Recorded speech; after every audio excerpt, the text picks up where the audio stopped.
Hello, welcome to this Tea with a Druid, number 20.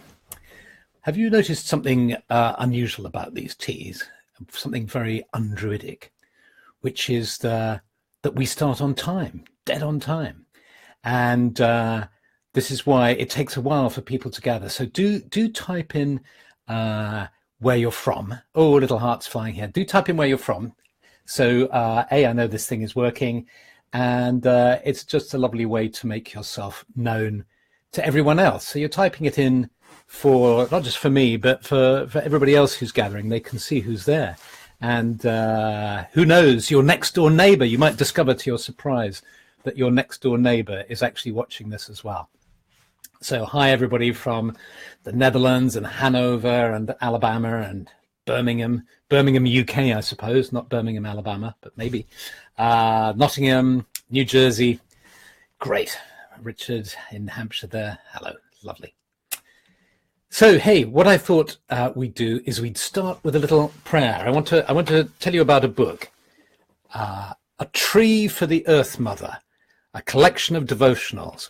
And this is a book that's been published by ADF, Android Fein, the American Druid group, whose chief is Jean Pagano, who came over and was with us at the gathering last year. And he had this idea that he wanted to invite Druids to contribute to devotionals to the Earth Mother, and that he would plant a tree for every book purchased. So here it is. You can find it on Amazon, A Tree for the Earth Mother, and I will put up a link on the blog as well so you can see it. And here on page 30, here is a devotional from Amber Doty perhaps. Gaia, primal goddess of the world, great mother of all, you were the first to be born from chaos, and from you all life has formed. With your name we grow and change. Come forth and dwell in this space. Gaia, gracious goddess of the earth, eldest of all beings, you who support and sustain us and inspire us with your love. With your name I start my rite. Come forth and dwell in this place. Through you may we learn to love, through you may we learn to support, through you may all who join be welcomed, and through you may our intentions be pure. Gaia, magnificent goddess, come forth and encounter this rite. So that's really beautiful, and it talks about come forth and dwell in this place, and that's what we're all invited to do. Deities and human beings and animals. I know quite a few animals enjoy tea with a druid now. So thank you, Amber, for that, and thank you, Jean, for producing this book. Now, I thought I'd try something, a topic that's potentially controversial. I guess it's a mistake to think that druids are only interested in fluffy bunny topics, and that this tea with a druid, it all sounds very jolly, doesn't it, with a cup of tea. And we've all begun, Penny, who gave a wonderful talk last week, and Dave the Bard and me, we always have a cup of tea, and it all seems very friendly and nice and comfortable. So I thought we'd have tea in a minefield. And you say, my God, that's mad. What do you mean? Well, I mean it, of course, metaphorically. We're all in a nice, warm, comfortable grove sitting around a fire. But I'm going to mention a topic that has become a minefield, is a minefield, and that is the topic of gender. And I'd like to share it with you. I'll start off by recounting my own experience, and which is that I've been in a men's group for a number of years, and it's been very supportive. And you know, when you're in a group of friends going through this kind of deep process of conversing in a safe space and getting to know each other over time, you of course go through all sorts of things: bereavement, tragedies, wonderful things as well, deep emotional experiences. And I was coming away, this was a couple of years ago, and I was walking away from one of our meetings and thinking about how supportive and kind and nurturing and gentle and considerate the men in the group I was in were. And I suddenly thought, is that because they've opened to their feminine? Have they opened themselves to their feminine sides? And that's why they're being like that. And I thought, no. What it is that we are all opening to what it means to be a human being. Being nurturing, being loving is not the province or the speciality of one gender. I got home and I started to question a lot of my assumptions. I'd always kind of tended to look at qualities in this masculine and feminine term. You talk about the male analytical, linear consciousness, female inclusive, connective consciousness, and so on. And I started to wonder about the way we do these things. In the esoteric traditions that I've trained in, and in Druidry and Wicca, in so many of these traditions, we're used to gendering all sorts of things. If you think about it, we gender numbers. People in numerology, we talk about even numbers being feminine, uneven numbers being masculine. Planets are gendered, Mars and Venus. Stones, we talk about masculine stones, feminine stones. Why the elements? Water is feminine, fire is masculine. Why? Does it really help? What use is it to associate gender with things which really have no gender, are not connected to gender at all? And is it not an insult even to both genders to, say, ascribe one quality more than to another?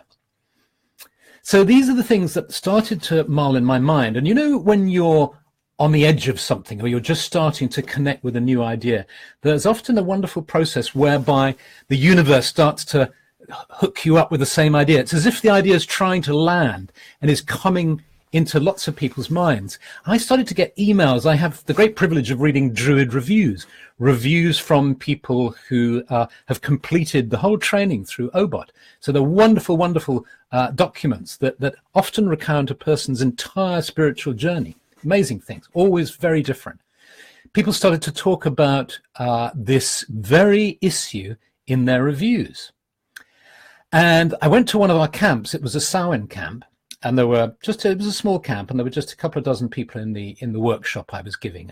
And I decided to air my thoughts with everyone, and said, what do you think about this? I'm starting to feel quite liberated from having to divide everything into these two boxes, and I'm starting to feel that I'm sort of reclaiming my humanity rather than being overly identified with my masculinity. Well, what do you feel about this? And it was as if there was this palpable feeling amongst the group, a great sort of collective sigh of relief that finally this idea had been articulated. And people started to mention stories, their experience. One of them I remember was a male druid who said he'd been at a 5 Rhythms workshop and he'd been dancing. And after the dance was over, a woman came up to him and said, "Oh, it was so nice to see you opening to your feminine." And he said, "I just thought I was dancing." So this is a really interesting question, and I think it's important for us to see it in context. There's been a very necessary movement towards becoming more aware of the divine feminine, really awakening to it, really honoring it, because of course we've been hugely dominated by the masculine principle in religion, in academia, in politics, and everything. And so there's been a real need for us to focus on the divine feminine. And in this discussion, I'm not talking at the level of sociology, politics, economics. That's different. It's related, I know, but let's just focus on the spiritual, if you like, or psychological principles. So I think there's been a very necessary focus on the divine feminine. But I think there's a kind of cutting edge. There's a place that some of us are coming to where we're asking us, even having let go perhaps of allocating qualities of ourselves and other people to gender, letting go of seeing our soul as either male or female. Because, I mean, let me ask you this: is your soul masculine? Is your soul feminine? Or is it beyond gender? I'd be really interested to see, by the way, what you think of that. Do type it in. Is your soul masculine or feminine? What do you think? Do let me know. But I'm starting to read the comments, and of course that has distracted me immediately. I'm going to keep focused, and I'm going to read your comments after I've had a huge mug of tea at the end of this. Otherwise, I know I'll be lost in all the fascinating discussions. Souls have no gender, says Denia. Okay, so if our souls don't have a gender, let's move on now to let's say that we let go of gendering stones and plants and numbers and planets and stuff like that, and let's say we let go of gendering qualities of ourselves, so that our heart isn't feminine and our mind masculine. And so let's say we let go of that. What about our relationship with the divine, with the sacred feminine, the sacred masculine? Now, I opened with a prayer to the goddess, and I think prayers to the goddess are very beautiful, and there are very many in this lovely book that Jean has put together. So I'm not in any way suggesting that devotion to the goddess or a goddess is not beautiful, valuable, lovely, important, and necessary. I'm not saying that. But what I'm saying is, I suppose, is that it all boils down to our theology.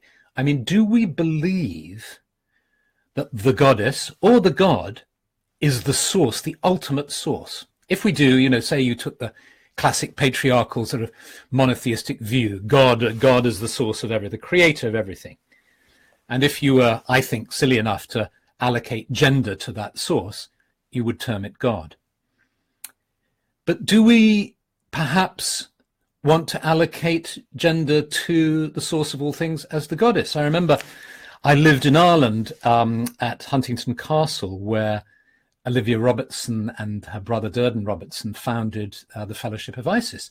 And as a young man in my 20s, I remember having discussions with them over meal times at the castle, saying surely the source is beyond gender. And Derry, as he was called, Durden Robertson, was insistent that the source was indeed feminine. And maybe you believe that, and so do by all means say that you feel that the source is actually feminine. And there's a sort of argument for that. I suppose you can see in a sort of analogy with human, reproduction and, men being born from women and so on. I happen to believe, and it's only a belief because I don't believe I can know the nature of deity. My mind is too tiny and too small. But in the mystical experiences that I've had, in those times when I've felt that I have merged with the divine and had a real, or to me, real experience of oneness, it has been beyond gender. The source that I've experienced and the union that I've experienced has been beyond gender. So I see it as the source of all being, great spirit, or whatever you want to call it, as being beyond gender. And then, levels of, so the second tier down would be goddess and God, and maybe the goddess is higher up than the god, or, comes before the god. Maybe there's then goddess and then God comes out of that. Or maybe, you take a duotheistic position and there's God and goddess here. And then if you want to take a polytheistic position, there are all the gods and goddesses down here. So the argument, if you follow that, would be, well, you can be a polytheist and worship gods and goddesses, and that's fine. But if you see and you don't necessarily have to do this, but if you see your polytheism or your various gods and goddesses as emanating from one deity, is that deity a goddess Or is it beyond a goddess and a god and is actually a divine source beyond gender? So perhaps we can let go of gender when we consider deity. That's my suggestion. But I will be really interested to see your thoughts about that. And I thought, in thinking about a meditation for this, I thought it came to me straight away, really, that the obvious thing to do would be to imagine or connect with the world card or the universe card in the tarot. And when I was at the Gulf Coast gathering of the Order a couple of weeks back, a lovely, lovely man who runs a bookshop there and who's running the bookshop at the gathering was so kind and generous. He gave me the professional edition of the Universal Tarot as a gift, which was so sweet of him. And here is the world card. It's based on the Pamela Coleman Smith Rider-Waite deck. And you see here, and I have some other examples. This will be familiar to you, this card, I'm sure. Look, there's the Thoth deck. That's what it looks like. And way back, you see the Marseille, the original, one of the very early decks, the Marseille deck here, two versions of that Marseille deck. And then finally, let me show you this one, this lovely Renaissance tarot one. I use this in teaching workshops on the tarot because the card is absolutely massive. And you notice in all those images I showed you, she, or maybe not she, is holding something across her midriff. Now that could be for modesty's sake, or there is a teaching that it's because it is not she, it is not he, it is a hermaphroditic figure symbolizing the union of masculine and feminine and its transcendence. And so let's see, if you wish, let's encounter this image and see if we can deepen it. Let's just have a few moments of meditation together. We're all, hundreds and hundreds of us around the world are now together in this sacred grove, in this clearing in the forest. We're from all sorts of places all around the world, and yet we're gathered together here. And let's just take a few moments to relax, just to change gear and to open up if we want to. And you don't have to do this if you're not in the right mood or situation for doing this. You can watch it later. You can run through this exercise later because these tea sessions are recorded. So just imagine that you're sitting in the grove and you can feel the earth beneath you. You look around, you see all the other members of the gathering, and then you focus on yourself and you close your inner eyes and you just become aware of the earth beneath you. You feel the rhythm of the earth, the peace of the earth. And you just allow your tensions and concerns just to drop away into the earth, to feel the good, strong earth beneath you, bringing you stability, strength, and health. And you become aware of the trees around you, and you can feel them rooted in the earth, these beautiful beings surrounding this circle that we're seated in, bringing protection and strength to our circle. And you can smell the trees, the essential oils that they secrete through their leaves that go into the air, the forest air. And you breathe in the scent of the trees, and you sense the energy and the aura of these trees. And you sense the sky above you, and you breathe in deeply, breathing in the energy of the sky, allowing that energy to meet the energy of the earth within the center of your being.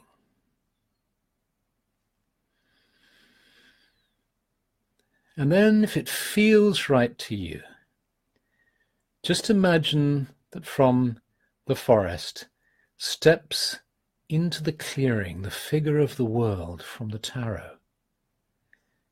This figure who stands there, who is perhaps both male and female, holding two wands, a wand in either hand.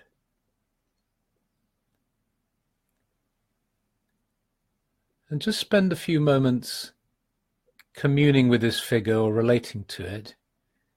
You might be used to merging with tarot figures, in which case you could do that. But otherwise, just pick up any feelings you get or communications you get. Just a couple of seconds, and then we'll come out of this.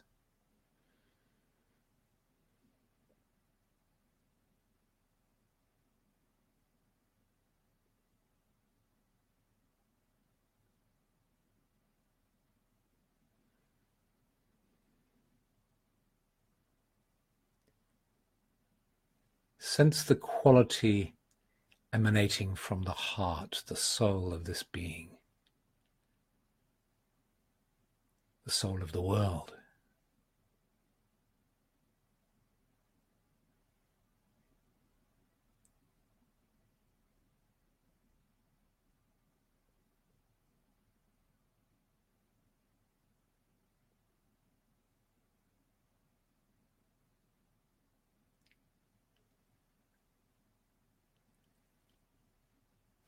Little message I got just now was this being saying to me, I bring the earth and the sky together in my heart, and you can do this too.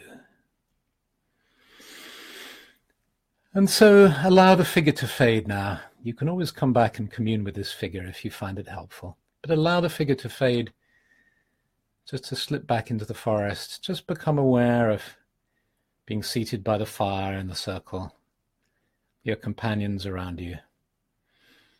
Sense the energy of the earth and the sky within the center of your being, in your heart.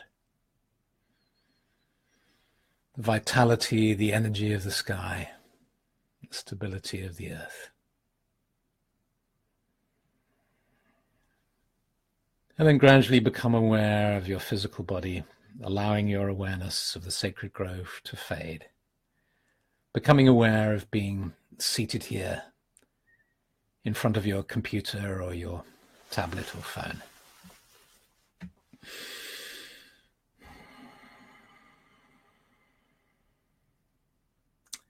So thank you for participating in that. I wrote a little piece about this a couple of years ago for a Druid Network newsletter, which I've got on my website, and I'll give you a link to that if you wanted to explore it further. It's called Spiritual Sexism, Time to Drop the Gender Metaphor, ? And I look forward to reading your comments. I shall make myself some tea and look forward to seeing you next week, or actually next week I'm going to be away again, and so you'll have a guest presenter, another Druid. You'll be having tea with another Druid.